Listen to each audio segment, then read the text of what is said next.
Balma on hera anga folbe o bela jile kilingeli fin solme eterno media usella male kono al malko kan amba foko on hera matika duba kanema damado balka to o bela jile kilingeli kan on sonyal an sewal no ko danse tugni anga émission mani konana no ye awna ke nesiru vous serez mes témoins akankara fomayenga amake nyinaye ambe ola dona ka ko karamo ko tara tamana wala ko konna ay wati don la masika émission ke ngasisan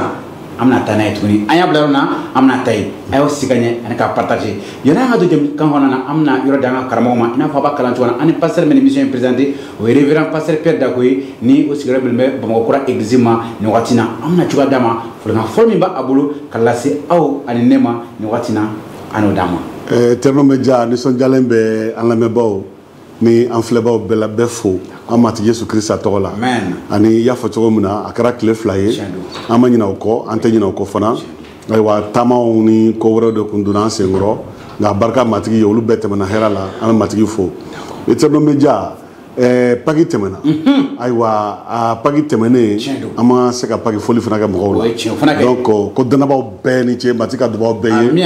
ala ka sawre pagi jirambela matika nema ka to be fe Yesu Christ saraka kunanga jurumun ko son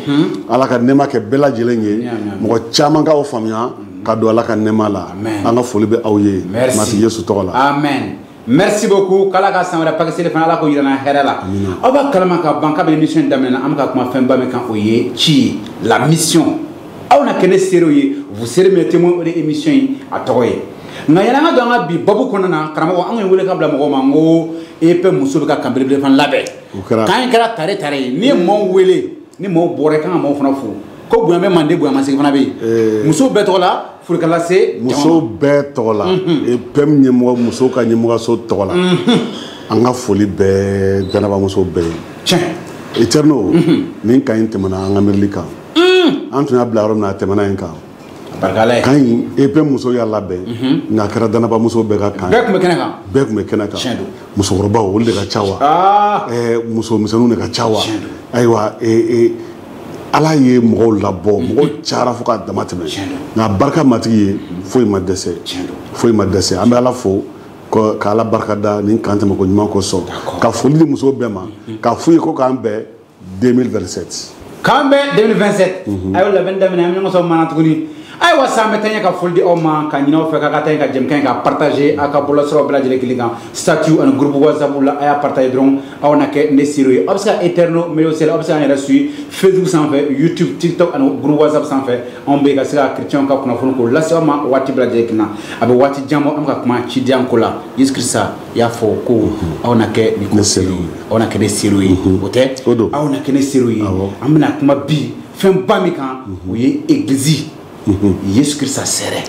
église Yesu Christ sere na yano chesa Yesu Christ sere joye karamo onya fay eterno ne yiningal belebele aka green ka green awala Yesu ye mogomi ye chemindo nigo kiba ko fo ibi do de fo sa besa fo ibi do de fo do fay chendo amba faka kuma mi kambi we ni église ye Yesu Christ sere na église walsa église ka Yesu Christ sere Yesu Christ mi fo anga doni fo la kosere eterno antna se ka be fo doni fay ambe doni fo tamane amena doni mi fana fo amo ta bible kono ala ka kuma sinema ala ka kuma mi fo Yesu yere kan Yesu yere fana kuma na yere kan amena dama doni fo walsa mo ka famia d'accord a folo Yesu ka kalane no be ko Yohana kera ana balmaka Yakuba anu ba alu fa nu be baraka Yesu o be baraka Yesu wa be baraka Yesu Zebede ni amuso ni adenw o be baraka Yesu aywa Yohana akara moye Yesu min kanu Yesu min dusukun yelama Matthieu Marka Luka olu bɛɛ bɛ Yesu ka tariku daminɛ dugukolo kan yan nka Yohana ala ni senu ye a ta ka taa n'a ye fo badabada kɔnɔ yanni diɲɛ ka da yanni fɛnw bɛɛ ka da ka taa n'a ye walasa ka Yesu Kirisa jira a la ka denkɛ jira a la o de kosɔn a ka kitabu daminɛ la a ko sura 1 verset 1 fɔlɔ fɔlɔ sani diɲɛ ka da min bɛ wele kuma o tun bɛ yen o kuma tun bɛ Ala da fɛ o kuma tun ye Ala de ye o tun bɛ Ala da fɛ kabini fɔlɔ fɔlɔ fɛn bɛɛ dara ale de fɛ fɛn o fɛn dara o si ma da ni ale nɔ tɛ donc nin verset là Yohana bɛ Yesu jira an na a b'a fɔ ko Yesu ye kuma ye Ala ka kuma Ala ka kuma Ala ni a ka kuma tɛ se ka fara ka bɔ ɲɔgɔn na Ala bɛ badabada cogo min na a ka kuma bɛ a yɛrɛ la badabada o cogo la donc Yesu ye Ala ka kuma ye o fɔlɔ ye filanan Yohana y'a fɔ ko o kuma de ye fɛn bɛɛ da ko foyi ma da ni o kuma nɔ tɛ o kɔrɔ ko Yesu de ye daba ye Yesu de ye daba ye n'an ko Ala ye daba ye dɛ Yesu de ye daba ye parce que Ala ye danni kɛ ni a kuma de ye bon a kuma na n'a ko min ka kɛ o bɛ kɛ o kuma in dɛ k'o de ye Yesu ye yaya o de ye Yesu ye min bɔra Ala da kɔnɔ ka fɛnw bɛɛ da donc kuma de ye fɛn bɛɛ da o kɔrɔ ko Yesu de ye fɛn bɛɛ da donc daba don tɛrɛw ni kuma ka girin dɛ ka girin o kuma Yohana bɛ taa ɲɛ ka dɔ wɛrɛ fɔ an ye o kuma la a bɛ taa ɲɛ ka Yesu jira tuguni ni an bɛ se fo a sura 3 la a ka kitabu sura 3 la verset 16 o ye kuma min ye fasogo ta n'a wulila Yesu o kuma yɛrɛ Yesu yɛrɛ bɛ kuma a yɛrɛ ko la awɔ a ye mun fɔ a ko kamasɔrɔ Ala ye diɲɛ kanu hali fo a y'a denkɛ kelen pe di walisa mɔgɔ o mɔgɔ dara a denkɛ la o kana halaki nka o ka ɲɛnamaya banbali sɔrɔ Ala m'a denkɛ ci ka na diɲɛ la ka kiiri tigɛ diɲɛ kan nka a y'a ci walisa diɲɛ ka kisili sɔrɔ a barika la mɔgɔ min dara Ala denkɛ la o sen tɛ kiiri la nka min ma da Ala denkɛ la kiiri tigɛlaw kan ka ban ka tuguni a ma da Ala denkɛ kelen pe tɔgɔ la min ma da la kiiri tigɛlaw kan ka ban kiiri tigɛlaw kan ka ban Yesu yɛrɛ de fɔ yan Yesu ni cɛkɔrɔba dɔ de bɛ kuma la a cɛkɔrɔba in bɛ Ala ka kuma dɔn a bɛ Ala dɔn Nikodème a bɛ siran Ala ɲɛ nka fɛn dɔ tun bɛ a kun m'o faamuya a nana Yesu ɲininka su fɛ a kun t'a fɛ mɔgɔw k'a ye baro kɔnɔna la Yesu bɛna cun nin kuma de kan a ko Nikodème Ala ye diɲɛ kanu hali fo a y'a denkɛ kelen pe di donc ale de ye Ala denkɛ ye Yesu donc o denkɛ o de tun ye kuma ye o de ye fɛn bɛɛ da donc Ala y'a di walisa mɔgɔ o mɔgɔ dara o la o kana halaki donc Yesu yɛrɛ b'a yɛrɛ ko ale ye Ala denkɛ ye a y'o fɔ Nikodème ye a ye Ala denkɛ ye donc kuma don daba don Ala denkɛ don ɔ a taara ɲɛ a ko ni mɔgɔ min dara Ala denkɛ la o kisira o ka kisili sɔrɔ ni min dara Yesu Kirista Ala denkɛ donc Yesu ye kisiba ye o kisira voilà donc ale de bɛ mɔgɔw kisi tiɲɛ ni dara la kɔni voilà ale de fɔcogo wɛrɛ la ale bɛ don ni mɔgɔ ye arijinɛ la mɔgɔ si tɛ don arijinɛ la nin b'a tɛmɛ Yesu fɛ n'i bolo tɛ Yesu bolo i tɛ don arijinɛ la karamɔgɔ tun dɔw bolo k'o fana jigi bɛ arijinɛ kan dɛ ayi foyi a ci tɛ taa yɔrɔ si sira wɛrɛ foyi tɛ a si tɛ taa yɔrɔ si a y'a partage dɛ diinɛ tɛ mɔgɔ don arijinɛ la tɔn tɛ mɔgɔ don arijinɛ la bato tɛ mɔgɔ don arijinɛ la sarakabɔ tɛ mɔgɔ don arijinɛ la cɛ dɔ de bɛ mɔgɔ don arijinɛ la o cɛ in Yesu Kirista ale de tun ye Ala ka kuma ye a ye farisogo ta ale de ye fɛn bɛɛ da ale de ye Ala denkɛ ale de nana ka sa mɔgɔ ka jurumu kosɔn o diyara bɛɛ ye voilà da Ala ye na kisi donc Yesu ye Ala denkɛ ye donc o tɛmɛnen kɔfɛ kiiritigɛla don a fɔra ko ayiwa min dara Ala denkɛ la o sen tɛ kiiri la o kɔrɔ ko Yesu ale de bɛ danfara don ayiwa minnu dara minnu bɛ kisi ani minnu tɛ kisi kiiri bɛ tigɛ minnu kan ani kiiri tɛ tigɛ minnu kan o bɛɛ b'ale de bolo o bɛɛ b'ale de bolo mais n'o bɛ maa min bolo n'e dar'o la o est ce que e tɛna tigɛ tuguni o tɛ kisi le yan kiiriko t'i ma bilen kiiriko jɔrɔ banna lahara kiiri a jɛlen don ka taa fɛ lahara kiiri jɔrɔ tɛ chrétien si la alléluia ayi an sen tɛ kiiri an tɛ hamiya la yɛrɛ a ta an sen t'a la e dun balimakɛ balimamuso yala e dara Yesu Kirista la wa Yohana bɛ taa ɲɛ ka dɔ wɛrɛ fɔ Yesu kan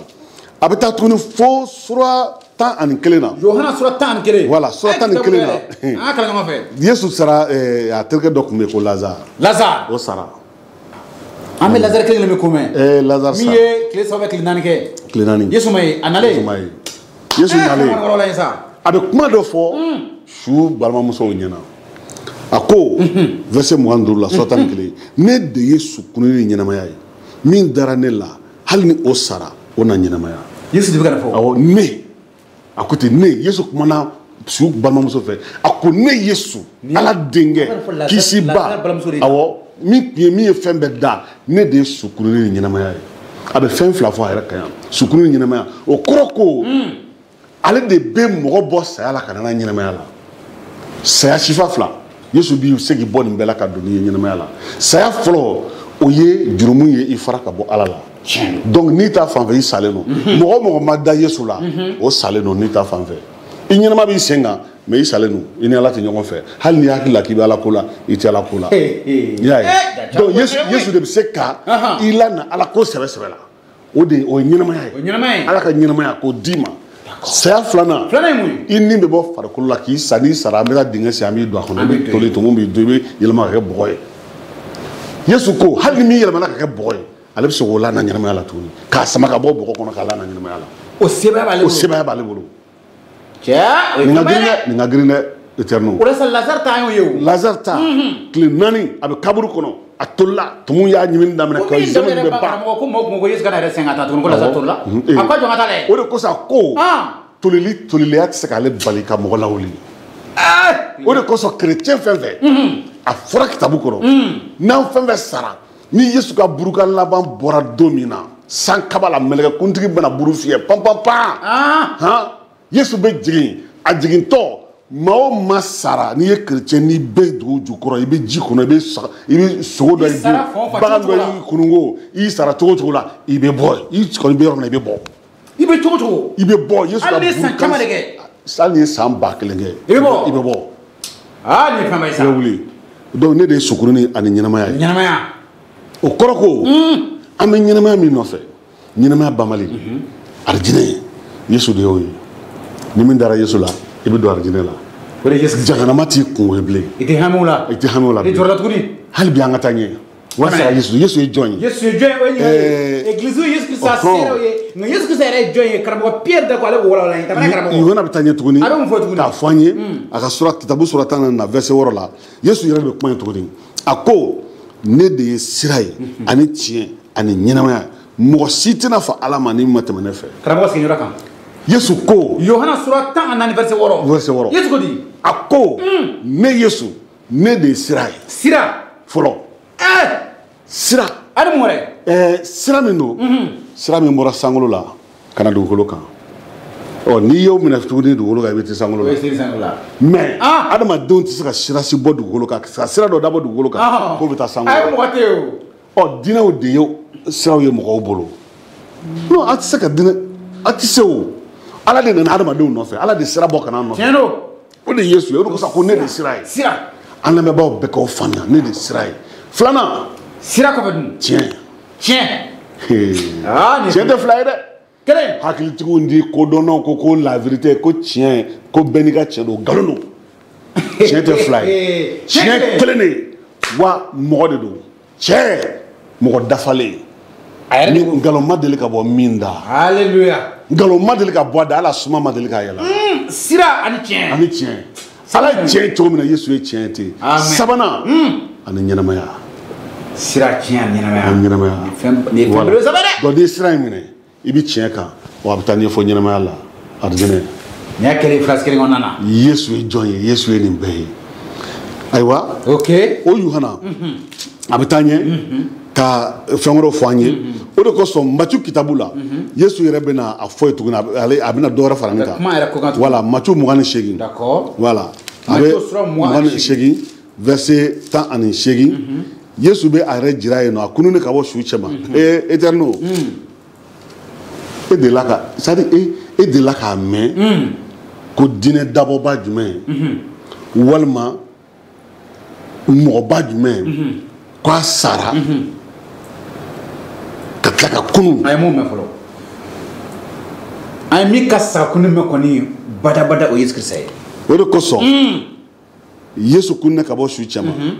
a gɛrɛla ka kalandenw la k'a fɔ u ye ko fanga bɛɛ dira ne ma sankolo la ani dugukolo kan fanga bɛɛ Yesu bɛ ka min fɔ ale yɛrɛ kan yan nɔ je suis le tout puissant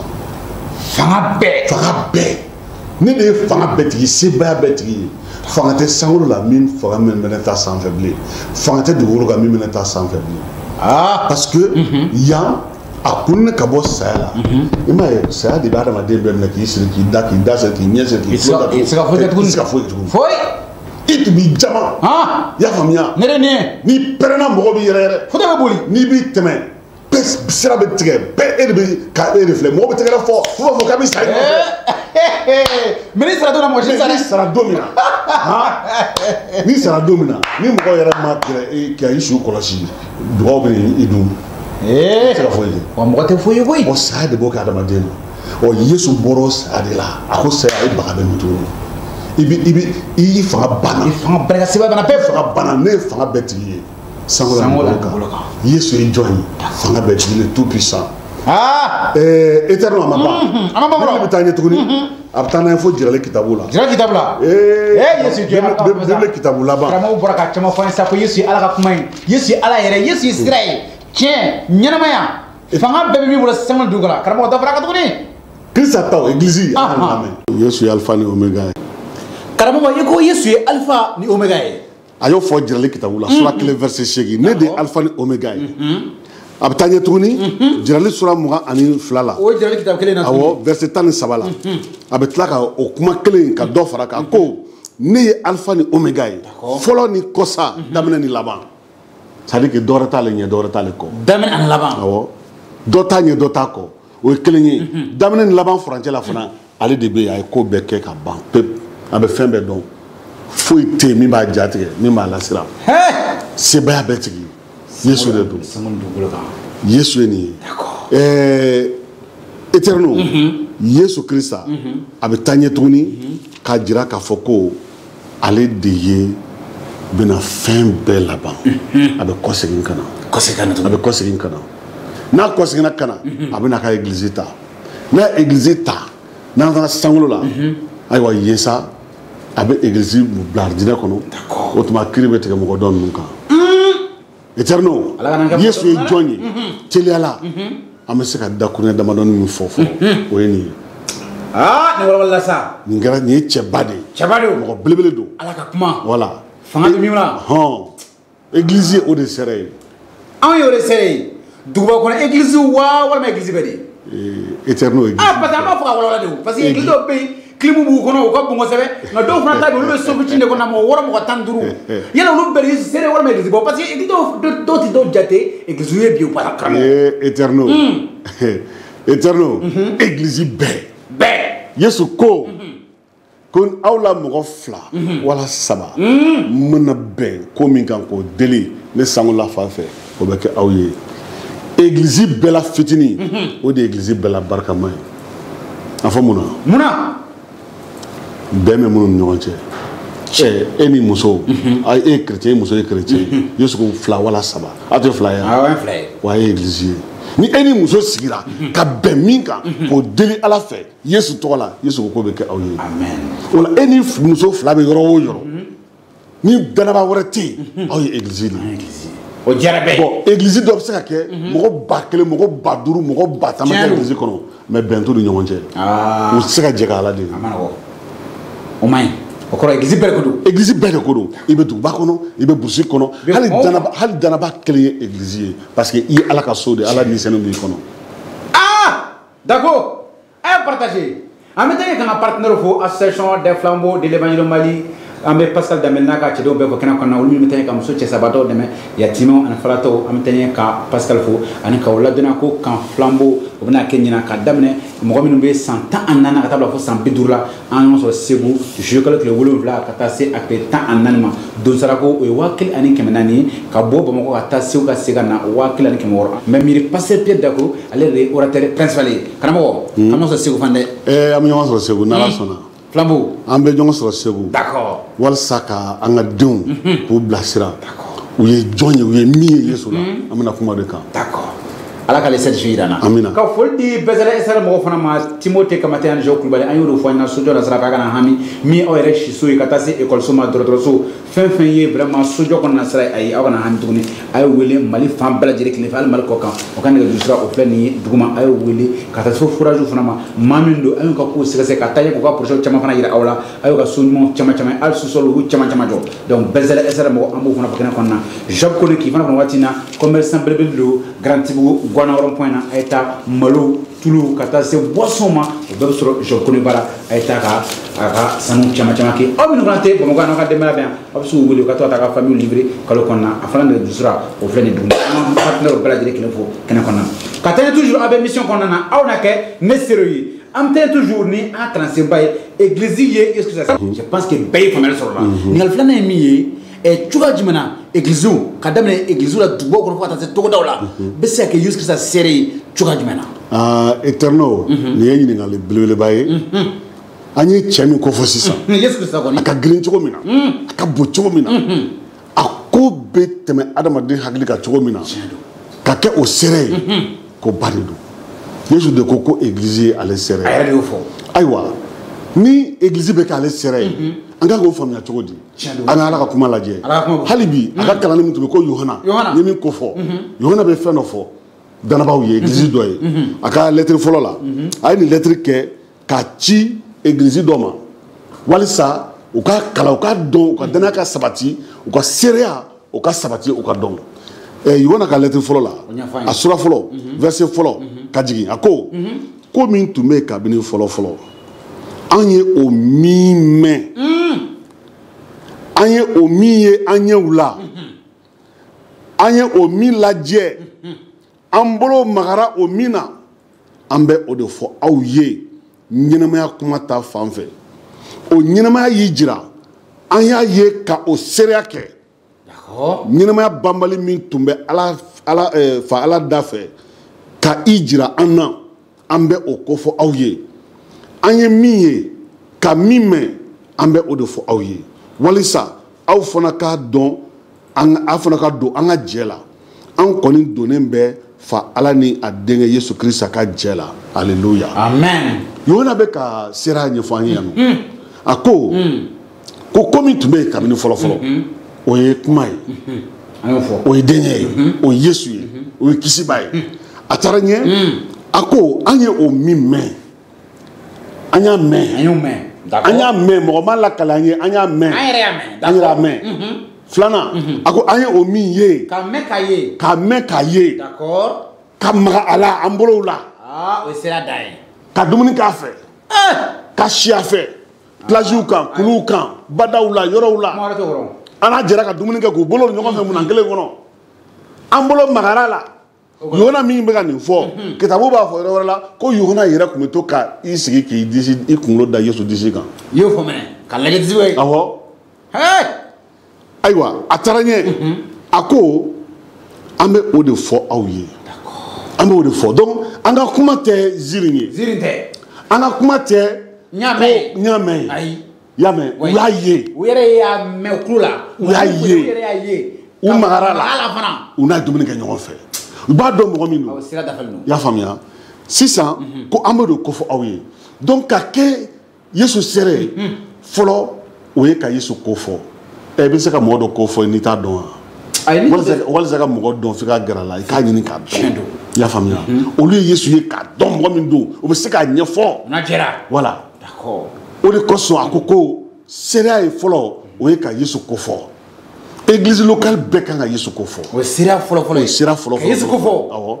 parce que église fana Yesu ko Yohana bazilikɛla ma a ko minnu ye danaya kɛ k'a sɔrɔ u m'a ye olu ye dubadenw ye donc an ye danaya min kɛ Yesu la o danaya fana sigilen tɛ ziiri kan a sigilen bɛ Ala ka kuma de kan Bible seulement de Yesu ko fɔ an ye an y'a ye Bible kɔnɔ an y'a mɛn Bible kɔnɔ an dara la Bible kɔnɔ an fana bɛ a sera kɛ an b'a ko fɔ donc église ka kɛ sigida église duguba kɔnɔ o kungo kɔnɔna la o togodaw la o danaba kelen o n'i tɛ Yesu ko fɔ i tɛ seere ye i tɛ seere ye f'i k'a ko fɔ mɔgɔ wɛrɛw ye o ye fɔlɔ ye samara dɔw ka taa filanan a ko ɲɛnamaya ye jira an y'a o de seereya kɛ donc ka Yesu seereya kɛ o ye ka ɲɛnamaya de ko fɔ mɔgɔw ye mɔgɔw salen don u ka da ɲɛnamaya la bon ɲɛnamaya banbali min tun bɛ Ala da fɛ n'o y'i jira an bɛ o de ko fɔ aw ye an ye min ye ka min mɛn an bɛ o de fɔ aw ye walisa aw fana ka don an ka jɛ la a bɛ fɔ mun de la walisa mɔgɔw ka don Yesu ka jɛ la Yesu ka jɛ ka di bɛɛ ka jɛ ye Yesu ka jɛ ɲɔgɔn tɛ Yesu yɛrɛ ye jɛ la ka na o de kosɔn a ye min ye n'i donna a b'o de k'i ye sebaya bɛɛ tigi don tout puissant ale b'i lakana k'i mara k'i kisi k'i tanga a b'i sen bɔ kiri la a b'i sen bɔ jahanama la i ka dusukunda ko i ka hamina ko a b'a bɛɛ ta Yesu y'o de a b'i kisi k'i tɔgɔ sɛbɛn ɲɛnamaya banbali la ayiwa o de kosɔn ko an bɛ mɔgɔw wele u ka don Yesu ka jɛ la sabu anw yɛrɛ donna Yesu ni fa Ala ka jɛ la donc Yesu ka jɛ o ye ani fa Ala ka jɛ de ye n'i donn'o la i kɛra duwaden ye ka Yesu sera kɛ balimaw ni ne don église o église n'i tɛ Yesu ko fɔ n'i tɛ Yesu jira pasteur o pasteur n'i tɛ Yesu ko fɔ n'i tɛ Yesu jira danaba o danaba n'i tɛ Yesu ko fɔ n'i tɛ Yesu jira i tɛ ka sera kɛ i tɛ ka sera kɛ bon Yesu kofɔli tile kelen ko tɛ kalo kelen ko tɛ san kelen ko tɛ i ka ɲɛnamaya mun bɛ bɛɛ de dɔw bɛ yen u b'u yɛrɛ bonya hali bi ko k'an ka wagati la anw tile la an ye kibaruman fɔ yɔrɔ bɛɛ la yan nɔ e ma sa fɔlɔ e bɛ ka fɔ k'e ye tile la minnu taara san minnu sara olu de bɛ tile la k'o kuma fɔ e kan ka dɔn ko mɔgɔw bɛ yɛlɛma ni mɔgɔ ma ko fɔ a tɛ fɛ ka dɔ wɛrɛ kɛ a tɛ fɛ ka taa dɔ wɛrɛ kɛ bilen i ma ye wuli dɛ bɛɛ de ka wuli ka Yesu ko fɔ pasteur dɔw bɛ yen Ala ka baarakɛla dɔw bɛ yen minnu bɛ k'u sigi k'u yɛrɛ hakilila buru fɛn dɔ kan n'i b'a lajɛ kitabu ko Ala ye dɔw di ka kɛ cidenw ye ka kɛ kiraw ye ka kɛ kibarumanfɔlaw ye ka kɛ karamɔgɔw ye ani kalanfaw ye nin bɛɛ ye Ala ka kuma baara de nin bɛɛ bɛ Ala ka kuma baara de kɛ Ala ka kuma ye jɔn ye Yesu kisiba nin bɛɛ bɛ Yesu de ko fɔ dɔw yɛrɛ bɛ bi tellement que olu kalanna olu kɛra mɔgɔ kalannenbaw ye olu yɛrɛ faible ye ka taa fɛrɛ kɛnɛ la ka Yesu ko fɔ ka don du kɔnɔ Yesu ko fɔ olu bonyana o ma o ye jeunes ka baara de ye sisan awɔ o karamɔgɔw bɛ yen o karamɔgɔw bɛ yen dɛ u bɛ a camanba k'u ka wuli u ka Bible ta u ka don du kɔnɔ i tɛ bɛ se ka kalan ka tɛmɛ Yesu kan Yohana bɛ ka min sɛbɛn Yohana min ye nin sɛbɛn e bɛ se ka kalan ka tɛmɛ Yohana kan e bɛ se ka bonya ka tɛmɛ Yesu kan e tɔgɔ bɛ se ka bonya ka tɛmɛ Yesu tɔgɔ kan Yesu ye daba de ye ale bɔra sankolo la duguba tɛ Israël dugumisɛn tɛ Israël a ma don min kɔnɔ a donna du kɔnɔ a taara fɔ Siri a ye nin bɛɛ kɛ a sɛnna Yesu Ala denkɛ mais bi papier sɔrɔ ko diplôme ba diplôme bɛɛ bɛ sigi de k'anw de bila ka taa anw ye moto ni senw na an dɔw yɛrɛ kɛn bonyana an kɛn bonyana an fara jaga ni nin fɛnw y'an fa fo an tɛ wuli bilen an tɛ baara kɛ bilen k'a sɔrɔ minnu bɛ taa terrain kɔnɔ olu ka jaga nin fɛn kelen de don Yesu tun b'a sen na bi mɔbiliw b'an bolo motobaw b'an bolo nɛgɛsow b'an bolo an sigilen don an tɛ ka Yesu seereya kɛ o ni senna taama kɔni tɛ kelen dɛ pasteur dɔw ye passeura kɛ patron ye olu ye patron de b'u sigi u bolo courageux danabaw bɛ na ni fɛnw ye k'a d'u ma voilà sɛw kana don o don u b'a faga u b'a dun te bɛ wuli ka d'u ma o de kosɔn jabɛti bɛ a caman minɛ Yesu Krista Yesu seereya ani sigi tɛ bɛn dɛ Yesu seereya ani dade tɛ bɛn i bɛ baara i ka nilifɛn kɛra fɛn o fɛn ye i bɛ Yesu seereya kɛ i bɛ Yesu seereya kɛ n'i ma Yesu seereya kɛ n'i ma kɛ Yesu seereya ye i ma baara kɛ i ka kɛta ye fɛn o fɛn ye n'i ma Yesu seereya kɛ i ma i ka baara kɛ i y'a ye ni kalandenw bɛɛ nin bɛɛ sara Yesu seereya de kosɔn Yohana min bɛ ka nin fɔ tan Yohana tɔɔrɔ la dɛ Yohana tɔɔrɔ la u ye Yohana don tulu bilen na k'a fari bɛ burangi a ma sa u y'a ta ka taa fili kaso la Patmos dugu kan yen de matigi nana ko a nana an ka jɔnkɛ bila nɛɛma la yan de n bɛ ka kɔnɔ yan de ka rendez-vous d'a ma n bɛna ta yan de ni la ka taa n'a ye sankolo la ka fɛnw jira la ka diɲɛ laban ni fɛnw bɛɛ jira la Ala y'a ta ni la ka taa n'a ye sankolo la Yesu taara a ye Yesu ye sankolo la min don a bɛ bato cogo min na a ye nin bɛɛ sɛbɛn jirali kitabu la seereya wa Bibili ye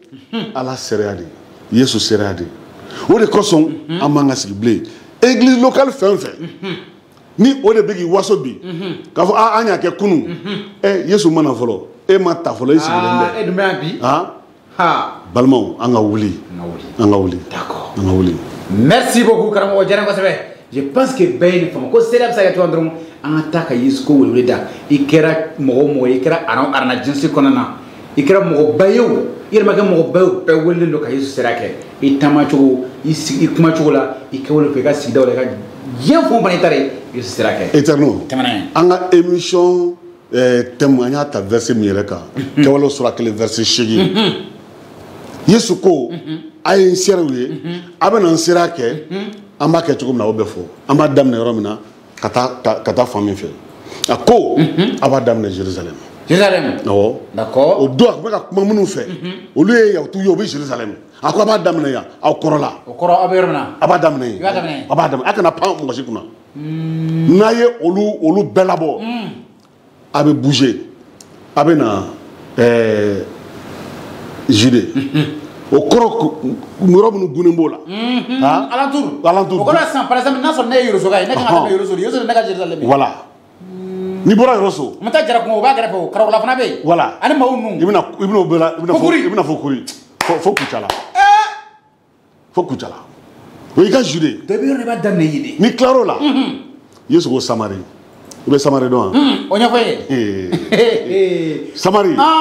Président Urbain Kulibali a ye da don Samarila muso ka kan na. Tiɲɛ don a b'a fɔ kɛnɛ kɔnɔ Fajigila kɔni. Judekaw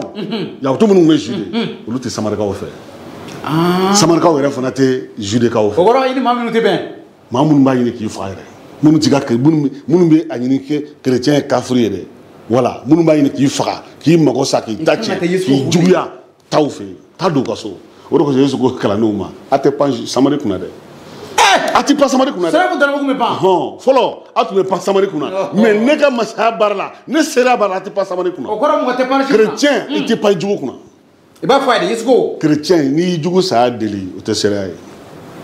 Kana Ala deli jugu ka sa abada. Seereya ɲuman fɔtɔla filɛ nin ye. Kana Ala deli jugu ka sa. I bɛ don jugu fɛ yen de ka taa Yesu ko fɔ a ye. Yɛlɛ ka sa. Ka taa ɲɛnamaya ko fɔ a ye ka taa fɔ a ye ni majigiliya fana ye. N'a y'i gɛn kɔnɔ taa. Bɔ i ka taa. Awɔ kɛlɛ tɛ yen. N'a y'i ci a b'i yan jɔ. Ɲinan kɔ. Samari o de ye wa bi église o église ni anw de kɛlen bɛ ka siya dɔw mafiya o bila kɛrɛfɛ. O bila kɛrɛfɛ. Non. Dugu kelen kɔnɔna na. Dugu kelen kɔnɔna na. quartier dɔ bilalen bɛ yen. Awɔ mɔgɔ tɛ se. mɔgɔ tɛ yen ko non ninnu ye jeliw ye ninnu ye funɛw ye ninnu ye ninnu ye ninnu ye ninnu ye i n'a fɔ olu ni kibaruma man kan. fɔlɔ yɛrɛ min ye n ko voisin dɔw fana bɛ yen du filɛ nka mɔgɔ tɛ kuma mɔgɔ fɛ. O tɛ kuma mɔgɔ fɛ o man ɲi o de kosɔn hɛrɛ kan ka to chrétien ni bɛɛ cɛ tanaba i man ka i ta sara voilà donc n'an bɔra Samari a ko an ka sira fɔ dugukolo dan na o kɔrɔ ye nin sisan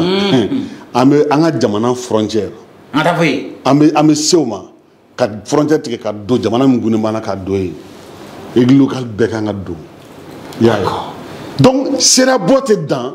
an kɔrɔla dɔrɔn ma a tɛ dan an ka jamana dɔrɔn ma i bɔra k'o fɔ sisan nka an bɛ taa fo jamana wɛrɛ k'o cɛ tigɛ ka taa fo jamana wɛrɛ fo ka taa se n'an sera dugukolo dan na k'a fɔ a jamana wɛrɛ tɛ a tɔ ye ji ye o ne dan ye o de don. merci beaucoup karamɔgɔ mais ne b'a fɛ ka i ɲininka yɔrɔ dɔ la dɔɔni église dɔw bɛ yen i y'a fɔ ko Yesu sereya église locale bɛɛ kan ka kɛ ka Yesu kibaruya de fɔ mais dɔw bɛ yen u ka plan d'action kɔnɔna san bɛɛ kɔnɔ karamɔgɔ tɛ kibaruya fɔ hali siɲɛ kelen o fana ka ɲi wa. bon o ye église de ye minnu bɛ sunɔgɔ la. janvier fo décembre. éternel fɛnba fila bɛ yen min bɛ église faga. fɛnba fila. awɔ. a y'a partage yɛrɛ ka cogoya di karamɔgɔ ma ko ɲɛfɔ an ɲɛna. n'o ti église o église kɔnɔ. o ye église talen ye. o ye église talen ye. karamɔgɔ an b'a fɔ ko walawala ye fɛnba fila jumɛn bɛ yen n'o tɛ église o église kɔnɔ. ko o église sara buga. dɔw fɛ bi u bɛ k'an lafili u hakili la ko église min ni mankanba b'a kɔnɔ u bi si la ka kule haleluya ka delibaw kɛ ka mankan sonorisation belebelebaw ka mankan ci u bɛ sama ka bɔ kɛ u bɛ pan yan fɛ u bɛ pan yan fɛ ni bɛ Yesu la i pan ka ɲagali i pan ka woloki u b'olu kɛ dɔw hakili la k'o de ye kununi ye. o tɛ. a n'o ka jan.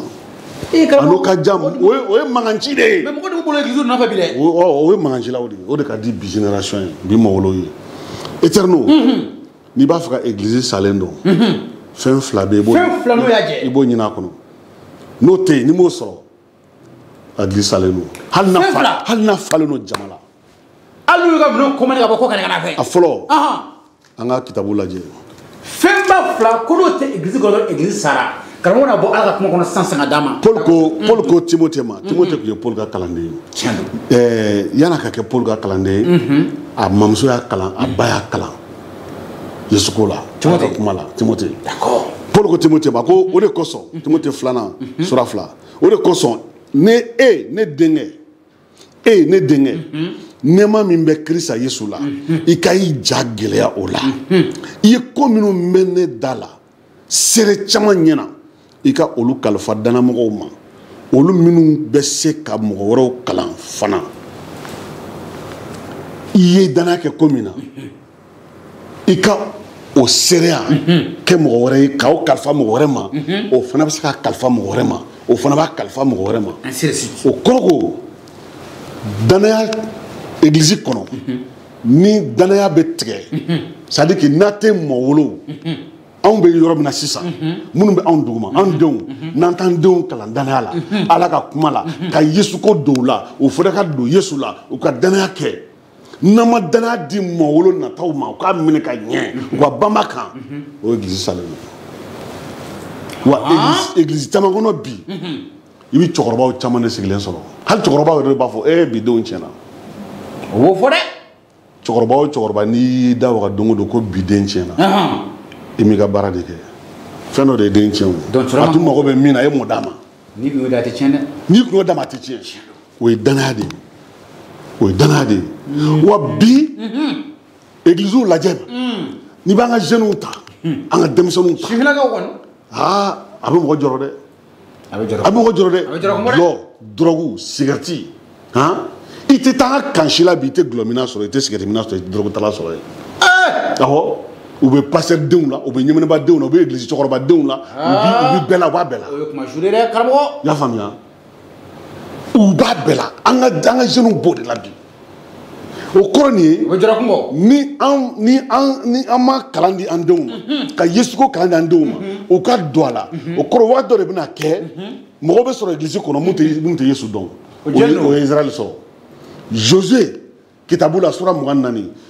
Josué ye Israël cɛkɔrɔbaw bɛɛ wele a ye jama bɛɛ wele ka na ala kumana Josué da la ala y'a fɔ jama ye n ye nin k'aw ye n ye nin k'aw ye n ye nin k'aw ye n ye nin k'aw ye n ye nin k'aw ye n ye nin k'aw ye sisan aw ka ɲɛnatɔmɔli kɛ aw ka ne Jehova bato ka ne kelen dɔn aw ka ala ye walima n'a bɛ bato fɛn wɛrɛ bato a k'o fɔ bi Josué bɛ sɔrɔ k'a fɔ ne min kɔni jɛlen don ne ni ne somɔgɔw ne ni ne muso ni n denw mɔgɔ mɔgɔ bɛ n ka so anw bɛ baara kɛ matigi ye Josué kun ye cɛ ye min y'a denw kalan matigi ko la min ye ala ka kuma di a denw ma a bɛ se k'o fɔ o la du o du kɔnɔ ni a bɛ denmisɛnw kalanni yesu ko la k'o bila kɔfɛ église o église kɔnɔ n'an ma janto denmisɛnw kalanni na ayiwa u tɛ ala ka kuma sɔrɔ olu de bɛna wuli don dɔ u bɛna kɛ église ɲɛmɔgɔw ye o ye tiɲɛni kɛlen u b'a sɔrɔ dili t'u la u tɛ yesu dɔn i bɛ kuma min sɔrɔ u da an faw y'a kɛ tan ne fa y'a kɛ tan n ko ne fa de tun ye ɲɛmɛnɛba ye ne fa tun ye bɛti ta fo bɛɛ bɛ jɔ ka filɛ ni ne ba tun ye bɛti ta a yɛrɛ ye fu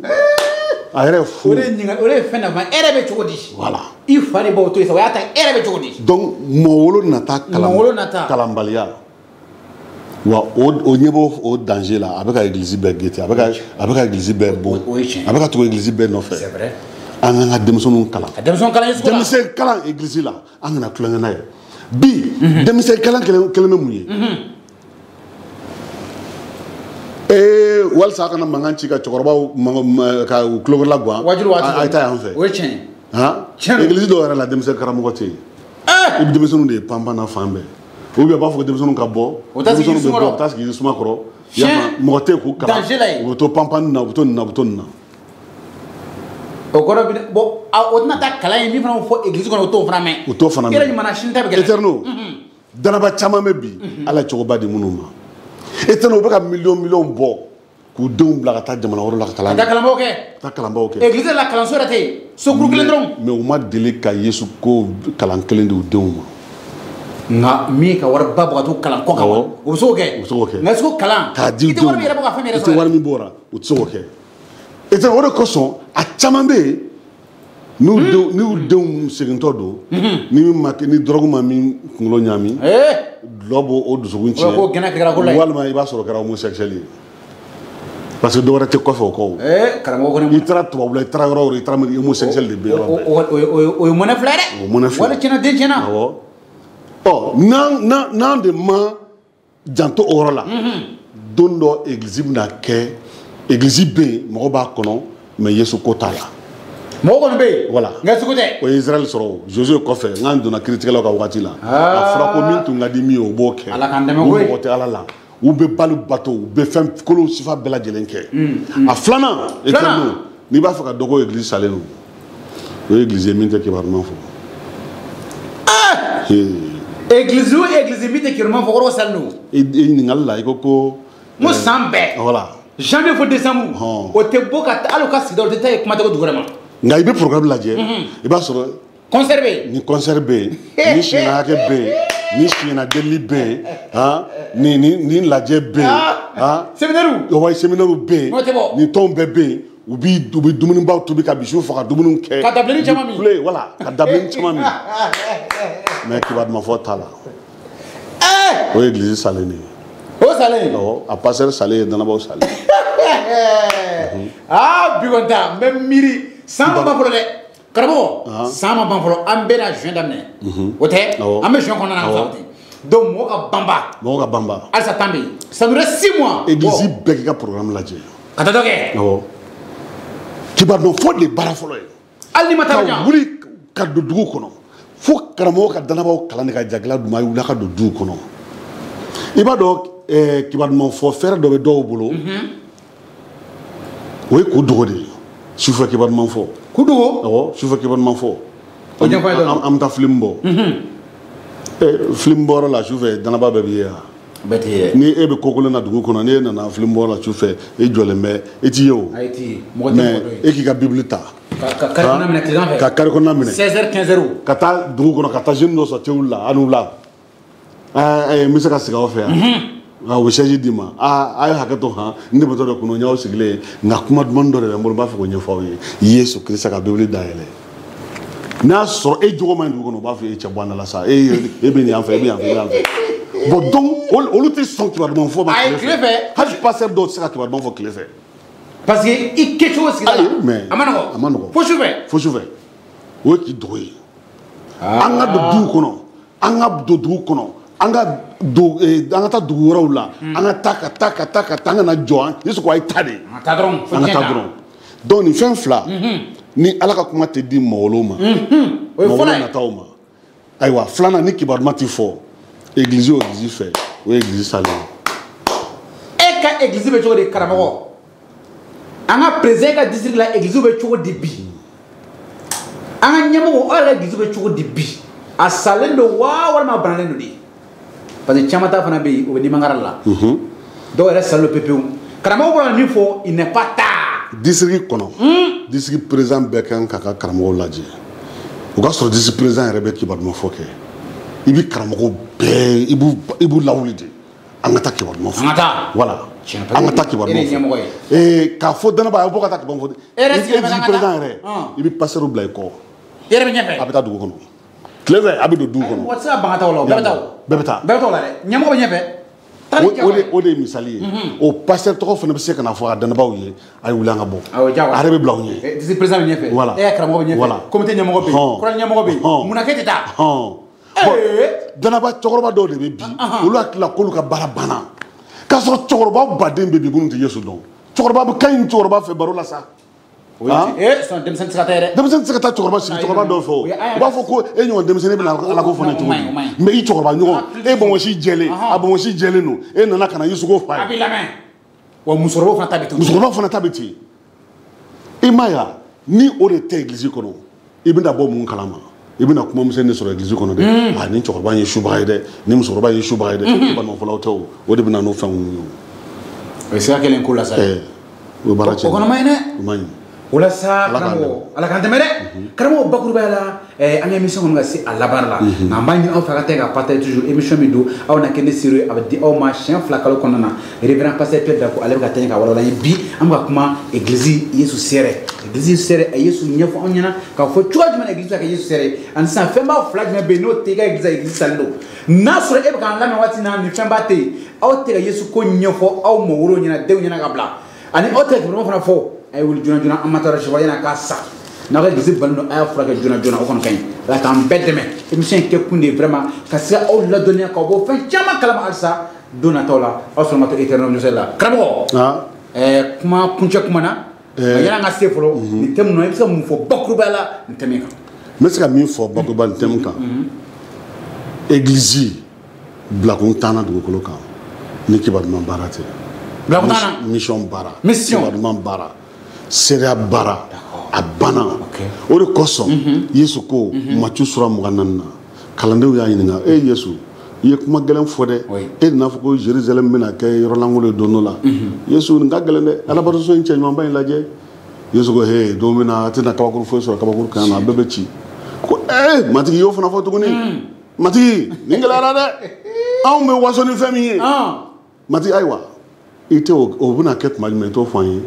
ani i diɲɛ laban ani nali taamasiyɛn o ye mun ye yesu bɛ sɔrɔ ka don Matthieu sura 24 la a bɛ fɛn fɛn fɔ n'i y'a lajɛ ɲuman t'a si la a bɛna se verset 1 ma a b'o gulon kɔnɔna la verset 14 a ko nin kibaru duman wajulu na kɛ diɲɛ yɔrɔ bɛɛ la sankolo masaya ko la ka kɛ siyaw ka sɛrɛ ye siyaw bɛɛ sɛrɛ ye o kɔ laban na se nin kibaru duman wajulu na kɛ diɲɛ yɔrɔ bɛɛ la jɔnni b'o kɛ yesu jigi bɛ de kan a jigi bɛ ne de kan a jigi bɛ Eterno kan a jigi bɛ disiriw bɛɛ a jigi bɛ karamɔgɔ bɛɛ kan Mali danabaw bɛɛ diɲɛ danabaw bɛɛ a jigi bɛ bɛɛ lajɛlen kan voilà kibaru duman de y'an bila kun ye kibaru duman fɔ de y'an bila kun ye seereya bɔ de y'an bila kun ye an ka wuli an k'o baara kɛ an ka fara fɛn tɔw la fɛn tɔw ninnu olu de b'an lasunɔgɔ sisan ne kelen bɛ ka an bila olu la an bɛ pan ka muruti an bɛ yanfɛ an bɛ f'an b'an waso ɲɔgɔn na o la église dɔw yɛrɛ b'u waso ɲɔgɔn na sunko la aw tɛ sun an bɛ tile 40 sun an bɛ tile 21 sun an bɛ nin kɛ tan an bɛ nin kɛ tan i tɛ seereya bɔ i ye san joli i bɛ sun na i ye mɔgɔ joli tobi ɲininkali kɛnɛ i ye mɔgɔ joli tobi ɲininkali tun bɛ yen voilà donc nin de ye ko bɛɛ ye donc kuma bakurubaya o ye nin ye matigi b'an wele min na o ye seereya bɔ de ye église locale bɛɛ an bɛ wele bila église locale bɛɛ ma waati sera an ka kunun maliyɛnw bɛ ka sa maliyɛnw bɛ ka faga don o don dɔw bɛ kan tigɛ dɔw joli bɛ ka bɔn maliyɛnw bɛ ka bɔnɛ u ka fɛnw u bɛ ka sa u ma yesu dɔn église an ka wuli danabaw an ka wuli an ka yesu ko fɔ an ka fɔ an tɛ se ka mɔgɔw tobi diyagoya la mais yesu ko an ka f'u ye an ka danni kɛ a faleli o bɛ to Yesu bolo merci beaucoup an ka foli bɛ aw bɛɛ lajɛlen kelen-kelen an ka nɛgɛ karafe tigilamaw an b'u fɔ kɛnɛ kɔnɔna na Noé Kamate grand coach an ka foli bɛ nin waati na Signor Kulibali David Sako ka taa se Ezra Jara Benjamin Goyita an ka foli bɛ aw bɛɛ lajɛlen kelen nin waati na ka taa ɲɛ ka foli bila ka taa Bolomadi Sisoko an ka foli bɛ aw ye Eli Kojo an ka foli bɛ aw bɛɛ lajɛlen kelen émission aw na kɛnɛ serew ye an y'a fɔ a ye tɛn ka partager karamɔgɔ émission kɔnɔ ka sɛnɛ ka se a laban yɔrɔ ma mais an ka bɔ kuma na kuma kuncɛ kuma na mun b'i bolo ka fɔ danabaw bɛɛ ɲɛna Yesu Kirista y'o ɲɛfɔ an ɲɛna ka fɔ église salen karamɔgɔ ne kɔni t'a fɛ église salen ka ye dɛ nka bakurubaya la an bɛ se ka bita in bila ni kumakanw jumɛn ye bon église salen a bɛ se ka kunu a bɛ kunu parce que Yesu ko ne ye sukunu ni ɲɛnamaya ye i y'o fana fɔ a kɔnɔ karamɔgɔ ka nimisi k'a fɔ matigi tiɲɛna an mɛnna an tɛ ka seereya baara kɛ wala an bɛ ka kɛ cogo min na o man ɲi matigi yafa an ma ka ko bɛɛ kɛ matigi sisan matigi an dɛmɛ an ka wuli ni karamɔgɔ y'o kɛ a ka kuma ka danabaw fɛ a ye wuli an ka bɔ ayiwa samedi nata an b'aw bɛɛ wele a ye na muso fara cɛ kan bɛɛ ka na an bɛna don dugu kɔnɔ ka seereya bɔ kɛ mɔgɔw ye musow aw ka kuma musow fɛ cɛw aw ka kuma cɛw fɛ jeunes aw ka taa jeunes fɛ hali denmisɛnninw aw ka taa kuma denmisɛnnin ɲɔgɔnw fɛ o y'a bannen pewu sa matigi bɛ église la kunu matigi bɛ église la kunu karamɔgɔ i n'i ka église comité ka sigi denmisɛnnin minnu b'an bolo an ka lajɛ an ka denmisɛnnin kalan an ka barika don a la hali n'a bɛ denmisɛnnin karamɔgɔ sara k'a ka denmisɛnninw kalan a y'a kɛ kana kɛ c'est à dire bolo kɔfɛ baara tɛ Mohamed o yɛrɛ basigi tɛ kuma tɛ denmisɛnninw ma n ko bolo kɔfɛ baara tɛ e k'a lajɛ ba ye du bɛɛ kɔnɔ den fa bɛɛ bɛ taa den don école ɲuman na o ye tiɲɛ na munna an tɛ denmisɛnnin karamɔgɔ ɲuman ɲini ka an ka denmisɛnninw kalan Ala ka kuma la denmisɛnnin karamɔgɔ dɔw bɛ yen u bɛ denmisɛnninw feere k'u feere fana denmisɛnnin minnu bɛ denmisɛnnin kalan n'u kɔgɔlen don u bɛ olu nɛgɛ ka to ka bɔ ni k'u feere k'u di cɛw ma o ye karamɔgɔ jugu ye dɛ église k'o sɛgɛsɛgɛ dɛ n'o bɛ yen dɔrɔn a b'o o de kosɔn église comité ni karamɔgɔ kan ka sɛgɛsɛgɛ u kan ka denmisɛnnin karamɔgɔ bɛɛ sɛgɛsɛgɛ karisa ye jɔn ye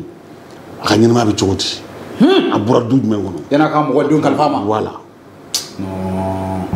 a ye sɛgɛsɛgɛ joona donc matigi k'an dɛmɛ amina matigi k'an dɛmɛ matigi labɛn n'o k'a ka église lawuli amen église k'aw sira ta ala ko k'an ye ala k'an dɛmɛ karamɔgɔ an minnu ye église ɲɛfɛjuru samabaw ye matigi ni sanu k'an dɛmɛ an ka wuli ni kibaru duman miirili ye k'an ka église lakalaya matigi labɛnnen don ni sanu labɛnnen don ka église lakunu k'a ka baara kɛ ka ɲɛ ka kɛ n'a sago ye ala ka duba an ye Merci beaucoup an ka foli bɛ aw bɛɛ lajɛlen kelen ka taa ɲɛ ka kibaruyaw fɔ jɛkulu bɛɛ lajɛlen kelen mana fɔ minnu bɛ ka baara kɛ Mali kɔnɔ Mali kɔ kan an bɛ kibaruyaw fɔ jɛkulu bɛɛ lajɛlen kelen fɔ ani teliyala ka kunnafoni d'aw tulo kan ko congrès fana bɛna kɛ Mali kɔnɔ n'o ye IPFAC ye église chrétienne bɛ fan o fan u ka congrès bɛna kɛ Mali la yan ka daminɛ août kalo tile 18 ka taa bila tile 25 la a bɛ kɛ Kabala donc musow a y'aw bama aw sɔnna ka to Eternel Hôtel la sɔn dɔrɔn kunnafoniw caman caman na di aw ma nɛgɛjurusira na di aw ma tɔgɔsɛbɛn wɛrɛw ni min jumɛn o kunnafoni bɛna bɔ sɔɔni aw sɔrɔ ka to anw na ka daminɛ août kalo tile 18 fo a tile 25 kan. Eternel dalabamuso si kana to kɔni na. Bɛɛ na to kɔ. Awɔ. Parce que i bɛna kalan min sɔrɔ o b'i dɛmɛ ka kɛ Yesu sera ye. Amen. Dalabamuso bɛɛ ka bɔ. Dénomination ko tɛ. N'i ye chrétien muso ye bɔ. Voilà. D'accord. Donc an b'a fɔ aw ye ko a k'an bɛn émission ɲɔgɔn wɛrɛ ma Ala ka dugawu bɛɛ lajɛlen kelen ka hɛrɛ kɛ anw ye Yesu Kirista tɔgɔ la. Amina. Amina. Bye bye. Si.